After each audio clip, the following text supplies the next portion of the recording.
Cash Color Campus, a high level of conversation on Live Hip Hop Daily, and I got my second guest in the building. I want to call him Cheddar, man, but I keep reading newspapers and stuff, and I'm like, my boy balling. Like, do I do the government? Do I do Cheddar? I'm gonna go Cheddar. Cheddar, what's good with you, boy? Thank you for having me, brother. Ow, man. I love them shades, man. They looking real spicy tonight, man. Appreciate you. Let me tell you something. When I got to Boston, so everybody, literally, I walked through Roxbury, right? Because my cousin Touche, he owns Planet Gracie.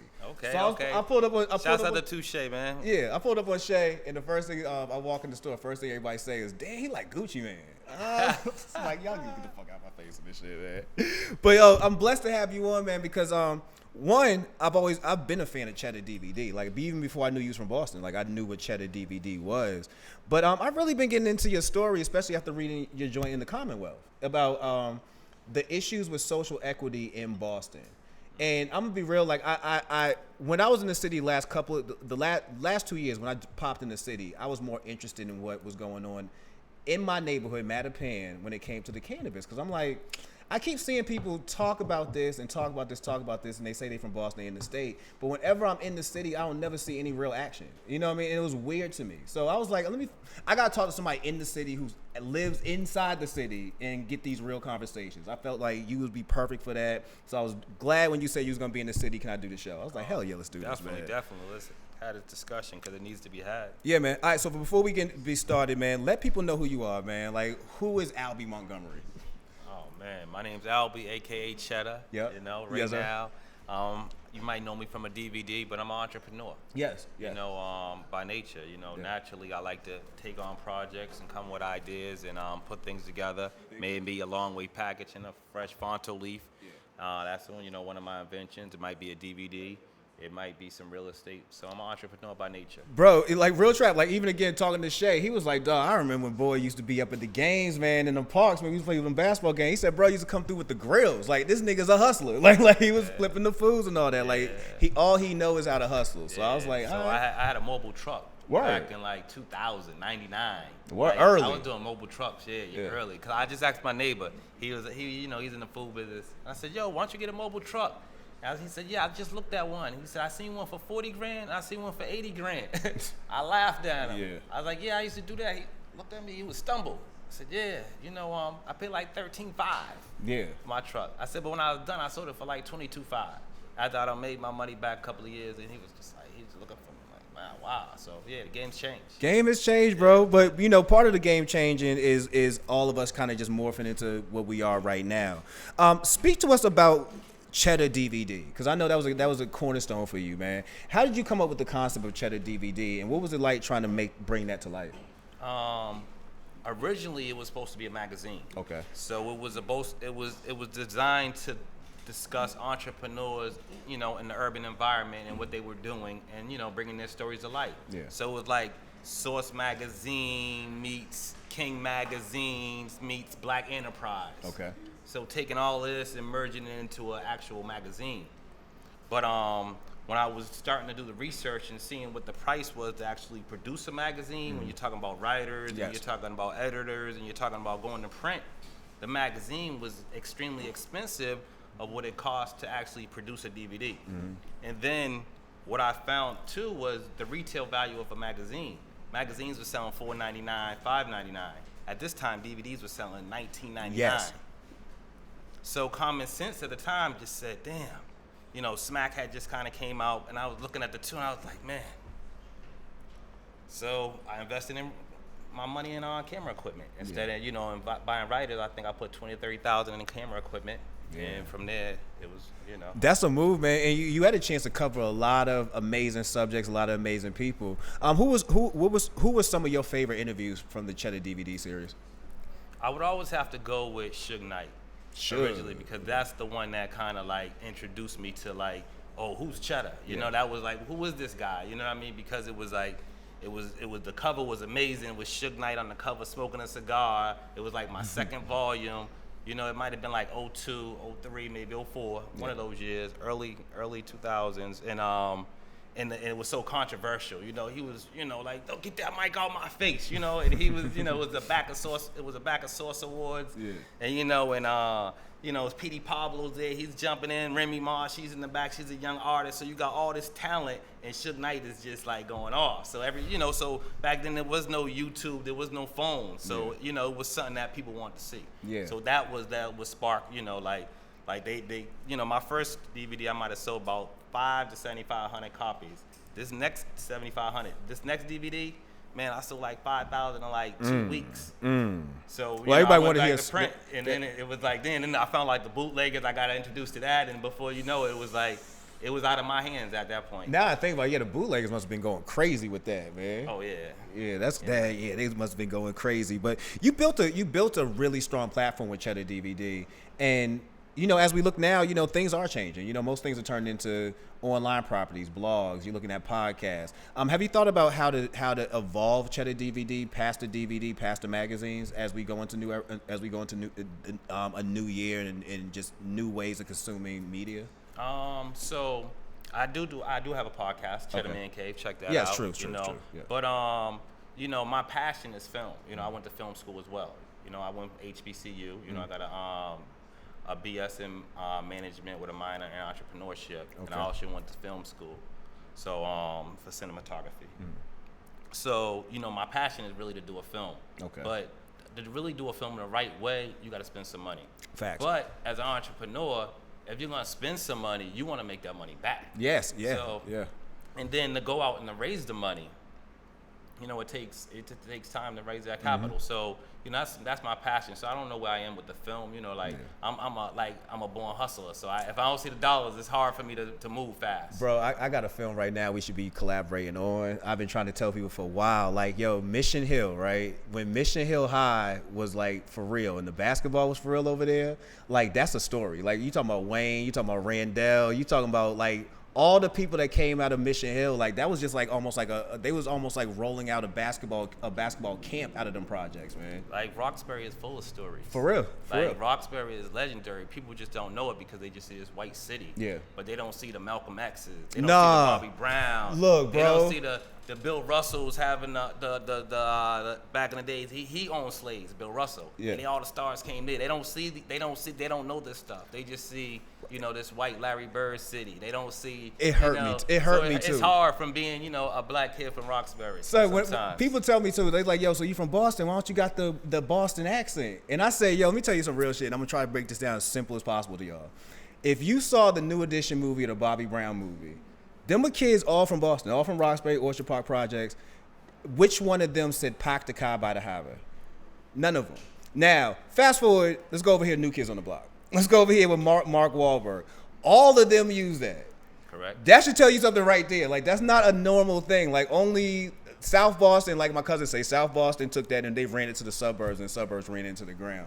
But that's not a typical thing. So people have a lot of different misconceptions of Boston. It's more because they don't really learn about it and never really went. But Boston's we have a rich black history. Like you mentioned, very Malcolm rich, X, Dr. King, like Frederick Douglass. You know what I'm saying? Like there's too history. much going on down there, man. When it gets missed, to even the ball players. Yeah, like even the ball Eggies down to Dana Barrows. Like we Scooney Pins miss all these cats, man. But blessed, as long as we alive, we can still tell these stories, man.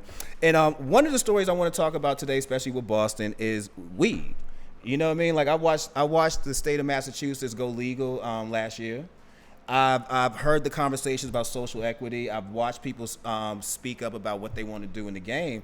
But I'm not seeing a whole lot of traction whenever I go back to the city. I'm not seeing what I felt like should be the energy of what just came about.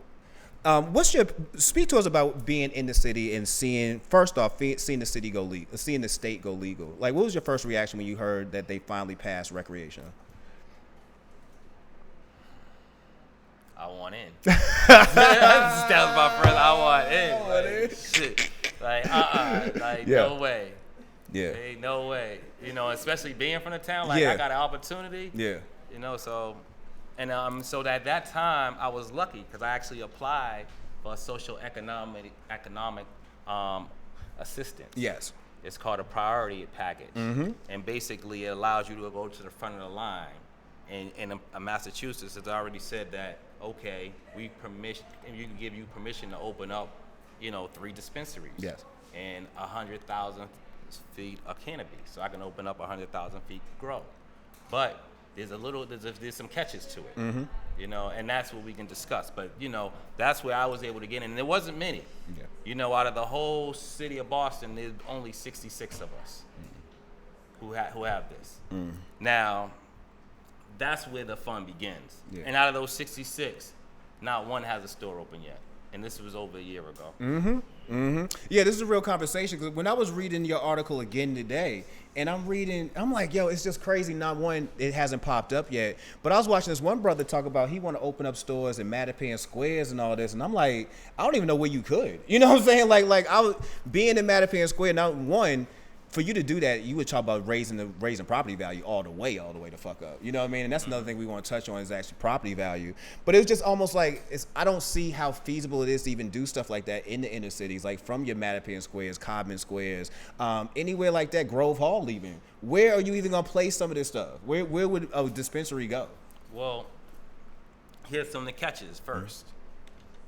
It has to be 500 feet away from any school. Okay, that's already a problem. So you know how schools are. Yep, that's already a problem. And then it has to be a half a mile radius from any other dispensary. Okay. So now, say if you put one in, for instance, in Grove Hall, where can you put the next one? A half a mile. So I think, and then if someone gets zoned over here on this side of the city now, we'll say Talbot Ave, or we'll say, Dorchester Ave. Now you almost have half the city. Yeah. Because of the way the city is just structured. Yeah. You know, so it was designed in that way. You know, so how could I open 3 dispensaries in the city? Yeah, the devil's in the fine print. You know, and then yeah. So that's just the first take. So then the second take is what gets really tricky. So you have to go get permission from the city. I mean, from the town that you want to open it. So this town that say, okay, we want you to come here. So you go get the permission, right? But you have to own the real estate. You can't have a mortgage on it. You have to own it outright. Have you ever bought a building in Boston? My mom has. My mom has too. Yeah, what are they worth? We just having a conversation. I was about to say, yeah. You might not want to put that business out there. Exactly. We own some property in there too. I may not want to put that business, but you know what a building costs. Yeah, you talking about high six figures. High six figures. So you got to have an M plus. Yeah. Because you got to own the property. And then the next catch is, to start, you have to have $250,000 in the bank. So what you? So I have the opportunity, and they granted me this. Yeah. But all the stipulations that I have to have a quarter. I have to have like 2.5 mil just to be okay. You the front of the line for no reason. Basically, you the front of the line for no reason. Now you see why we are where we are. And when I was reading back over that this morning, it hit me again why this is an issue. You're standing in line for no reason. You gave all the reasons why, like, okay, it's cool. I got this. Like you say, I got pushed to the front of the line. But when I got to the front of the line, I realized I don't have enough capital initially. I really don't have any property. And those are the 2 key things that are going to push somebody out the building. And what you said in your story actually made me really think. How many of people who are like yourself in a position to actually have a business, actually be able to start up something, but don't have the money, wouldn't mind selling that opportunity? You know, like I was always raised, especially with my parents in the houses they own. Like my mom owned a building on Devon Street. My dad owned one over in Fuller Street. The big thing for them was don't sell your grandmother's house.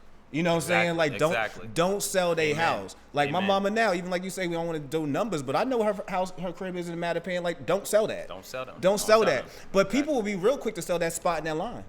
It's real quick to sell that spot in that line, talking about something. Well, they know I ain't got $250,000. I know I ain't got no property, but this dude just offered me $30,000. I'll take that. That's you selling out super cheap. You know what I mean? So that's the thing. Speak to us about that. Like that. Do you know anybody who's actually either been approached about selling their opportunity, or have actually went through the efforts of trying to do that? I've had major meetings. Like myself, I've been in major meetings in this last year. You know, and like for me, like so those are the hurdles. Yeah. You know, but like I'm not gonna say they can't be done. Yeah. You know, so it's my job to get through those hurdles. It's not my job to say, nah, I can't do this. It's my job to say, okay, it's going. So it's just a challenge that's taking longer than in the normal entrepreneur, normal business challenge. Yeah. Because you'll say, okay, how do I raise capital? But how do I raise capital for something that you don't know if it's even really legal?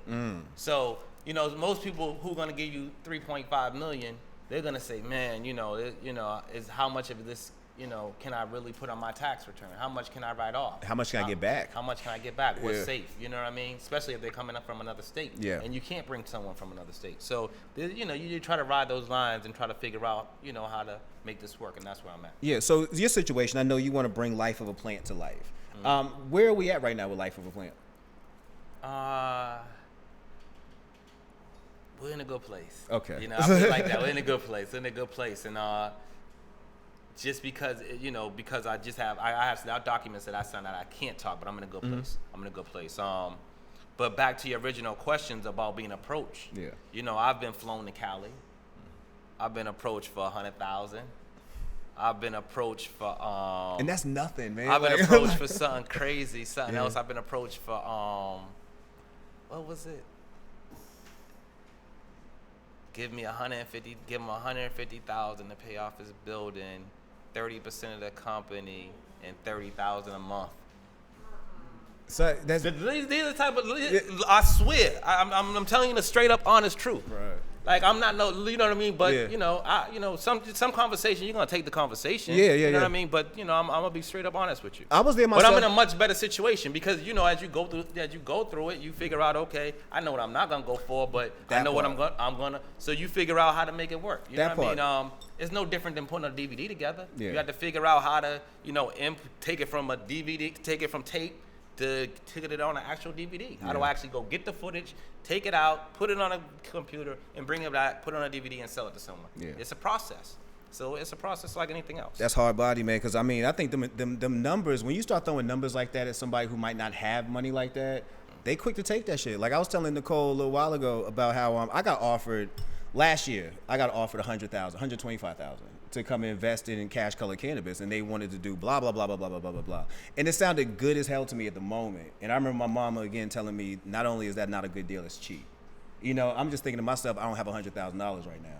I think there's a lot of people who sell out really short, and I think that's something that disturbs me even reading that. I didn't think about it. That if you have this opportunity, but you don't have the money, you're actually you could leverage yourself to get a quick couple of dollars. But why would you do that and then sell yourself so short? Yeah. You know what I mean? Because even you talking about 30,000, like you throw numbers out like that to somebody again, like you from the hood and you ain't never really had no money. That sound like money, but you're not getting that they can only give you this money because they about to print money. So you know what I'm saying? So they about to print this is what happened originally. Originally, they gave us 1 year. So you had 1 year or you lost it. Really? So really? Oh, they was on that shit too. So that's when so at that point, now everybody was making these deals like, oh, he gonna hold out because in 1 year he gonna have to come to me. So you getting a year you getting a month 9. So everybody got these at the same time, right around maybe a week or two apart. So you're getting a month 9, and then we looking like at the state like, hold up, what's going on here? And so luckily we had some great folks who sat in the state, and they said, we have to make a change, and they took that off the books. Good. So good, then shouts out to some of the folks like Kim Janey and some of the other people that sit on the board, sit on legislation in Boston and made some things happen. Solid, man. If you could make any changes to the social equity program, what would it be?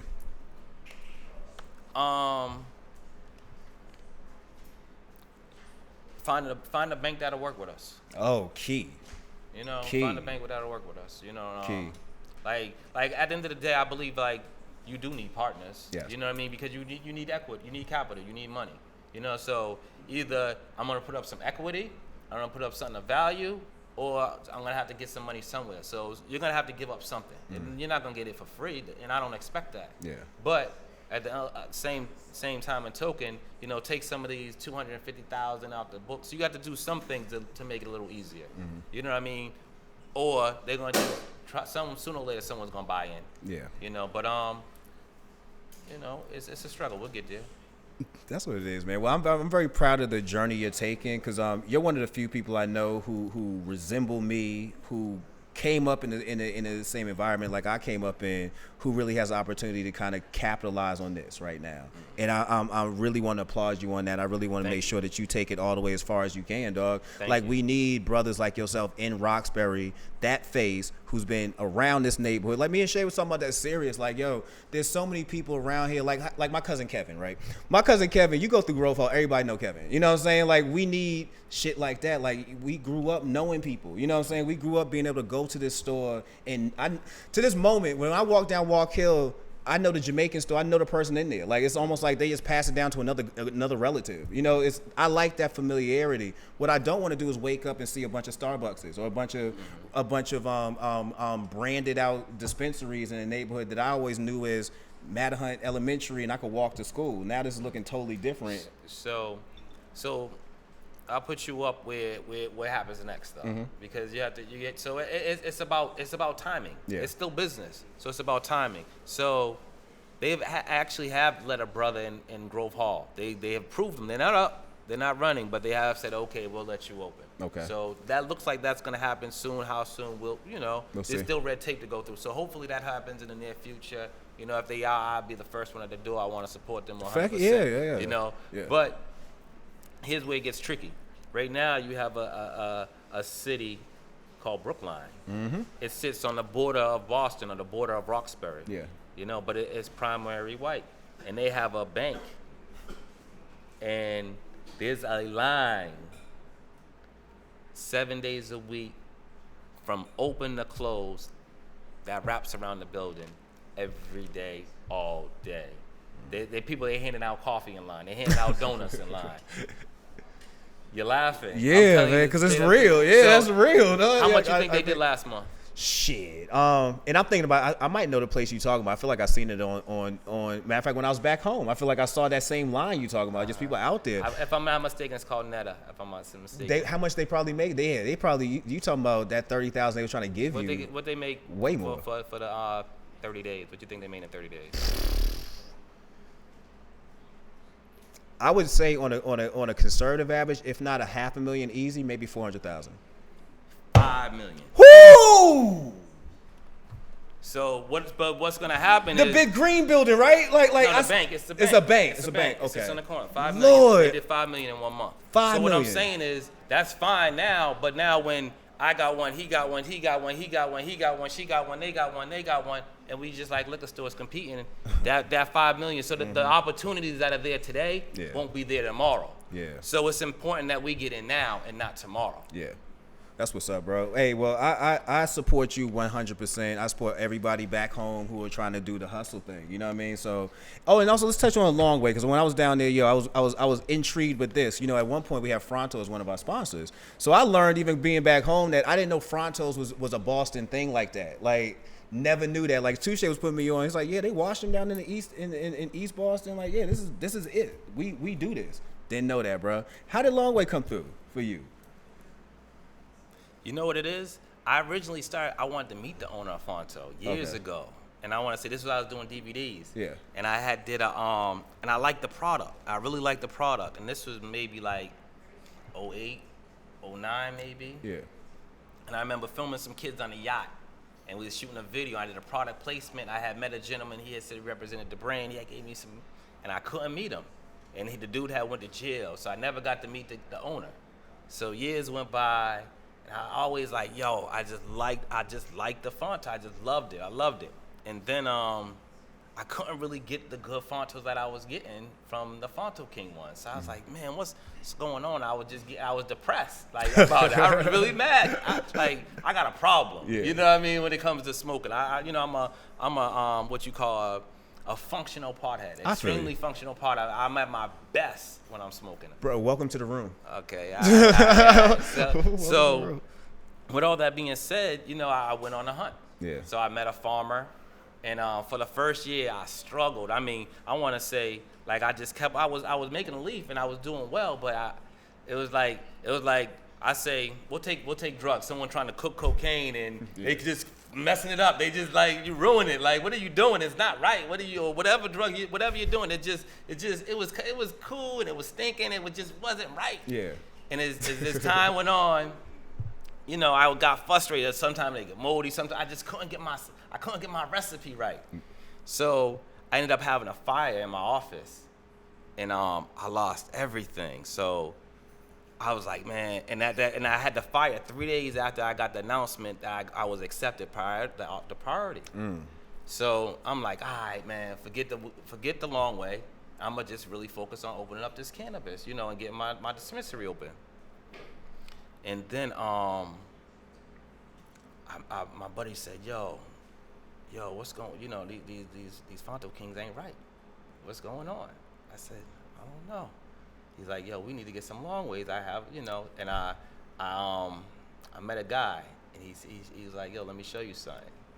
He gave me a secret, and ever since that secret, I went home and I put that secret on him, and the recipe came back so right. The recipe came back so right that the demand went up, and I just like, now it's just a demand. It's not a product that I'm chasing now. Now it's a product that's just like it taking care of itself. So, shouts out to that man with that good recipe, man. Yo, shout out to my boy Al, man. Boston, real Boston right here. I'm blessed to have this energy on the show. Take tonight. one out, man. For sure. Open one up. Oh, for sure, man. Yeah. Blessed to have have that. Like.